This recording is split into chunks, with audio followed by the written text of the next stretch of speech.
Halo semua viewers, welcome back to Live Tech dan masih bersama saya Yuda Batara Hasibuan tentunya. Dan pada segmen kali ini dan pada kesempatan kali ini saya ingin mengulas sebuah kamera keluaran Canon, yaitu Canon PowerShoot G7X Mark III. Canon G7X Mark III ini kalau dilihat sekilas dengan generasi sebelumnya sangat mirip. Apalagi untuk bagian kanan terdapat grip yang ada lapisan karetnya. Dan ini bagus sih karena kalau untuk pengambilan gambar atau pemotretan atau melakukan video itu lebih sebutannya lebih enak dan nggak gampang untuk jatuh gitu kalau kalian lagi gunakan. Seperti kamera pada umumnya, pembidikan gambar juga dilakukan lewat layar LCD dan tentunya bisa layarnya sudah touchscreen dan juga bisa ditekuk ke bawah sebesar sebesar atau 45 derajat ke bawah gitulah sebutannya. Jadi kalau untuk kalian pemotretan untuk high angle ini akan sangat membantu. Dan pastinya juga LCD-nya juga bisa di flip ke atas sebesar atau sebanyak sih? 180 derajat intinya ke atas. Jadi tampilannya ke depan. Dan untuk kalian melakukan selfie seperti ini atau vlogging, ini pasti tentunya membantu banget gitu. Untuk layar control di G7X Mark III ini, di bagian atas ada mode dial yang fungsinya untuk memilih fotografi atau video. Dan di bawahnya juga ada knob exposure, compensation, range-nya dari +3 sampai -3, jadi kita bisa langsung atur di situ. Di sebelah kanannya ada tombol starter seperti biasa dan action zoom in dan zoom out dilakukan lewat ini. Dan terakhir ada tombol on off. Masuk ke bagian belakang, kita bisa melihat bagian belakang, ada control ring yang di sekeliling tombol D-pad dan juga ada tombol record untuk exposure, lock, replay, menu dan key menu ini adalah andalan khas Canon ya. Dan di sini bisa ngatur macam-macam untuk parameter pemotretan maupun juga video. Di sebelah kiri ada tombol untuk aktifin flash. Nah, jadi dan bentuknya ini hardware button. Gitu. Ada juga port USB yang bisa digunakan untuk transfer data atau charging, tapi harus menggunakan Type C to C.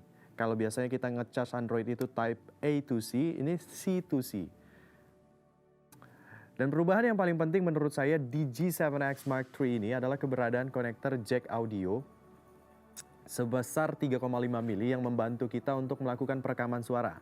Dan kamera ini sudah mempunyai pengaturan level audio secara manual. Kalau untuk kualitasnya sendiri sebenarnya G7X Mark III ini udah cukup bagus kualitasnya. Tapi kalau misalnya di luar, kalian lagi melakukan perekaman dan itu berangin, tentunya white noise-nya akan sangat kentara. Dalam keadaan seperti itulah kebantu banget dengan mic eksternal yang disediakan oleh jack yang bisa kita tambahin di jack audio ini. Di sekeliling lensa ada control ring, fungsinya bisa kita atur atau customable. Bisa ngatur up aperture misalnya atau juga yang lain. Dan ini merupakan perbedaan dari G7X Mark II ya. Kalau di G7X Mark II ini dia bisa smooth tanpa klik atau dengan klik. Tapi kalau di G7X Mark III ini pilihannya hanya dengan klik kayak gini. Gitu.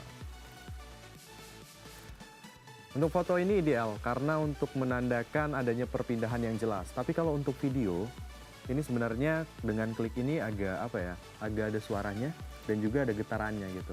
Jadi kayak agak mengganggu lah gitu. Untuk lensanya sendiri, G7X Mark III ini masih sama dengan sebelumnya karena masih menggunakan lensa Canon 24-100 mm equip full frame dengan bukaan f1,8 hingga 2,8. Ulang deh dari atas itu, Dit. Atas lagi. Nah, sip. Untuk lensa. Sip. Ya. Ini Bang, lensa Bang. 3, 2, 1, mulai. Untuk lensa G7X Mark III ini masih sama dengan generasi sebelumnya karena masih menggunakan lensa Canon 24-100 mm equip full frame dengan bukaan f1.8 hingga 2.8. Begitu juga dengan sensornya 20,2 megapiksel. Nah, yang baru adalah sensor gambarnya yang sudah menggunakan Digi8. Sensitivitas ISO 125 hingga 12800 secara native. Dan saya akan menampilkan hasil foto dari kamera ini.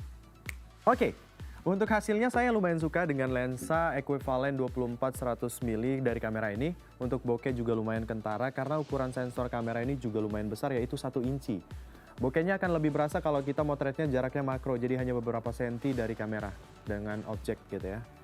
Untuk video, kamera ini mampu merekam dalam beberapa pilihan resolusi dan frame rate. Yang paling tinggi adalah 4K dengan frame rate-nya hingga 30 fps. Dan ada juga pilihan Full HD dengan high frame rate hingga 120 fps untuk playback dalam slow motion. Dan tentunya kamera ini memiliki image stabilizer untuk meredam goyang, misalnya pada saat perekaman video sambil berjalan misalnya. Dan untuk IS settingnya ada 3 pilihan ini, smart viewers, yaitu low, standard, dan high.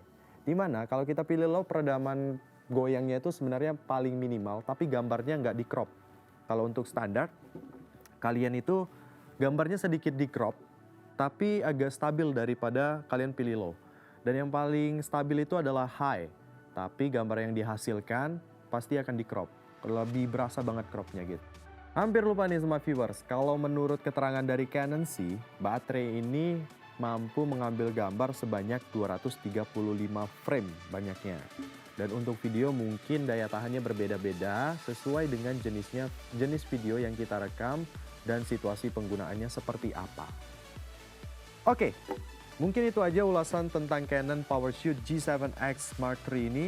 Kamera saku dari Canon didesain supaya sosial media friendly, tapi juga menyenangkan untuk dipakai oleh fotografer dan videografer secara umum. Dan kamera ini bisa didapatkan dengan kisaran harga di pasaran itu sekitar 9 jutaan. Gitu smart viewers. Dan untuk buktikan bahwasanya kamera ini adalah kamera saku, saya pengen masukin ke saku saya, bisa nggak? Gitu. Nah itu tadi ulasan yang dapat saya berikan untuk kalian. Jika ada komentar atau juga ada yang tertinggal atau ada yang salah, mungkin bisa komen di platform yang kami sediakan di YouTube kami atau di platform lainnya. Dan akhir kata, saya Yuda Batara Hasibuan beserta seluruh kru yang bertugas pamit undur diri dari hadapan Anda. Terima kasih dan sampai jumpa.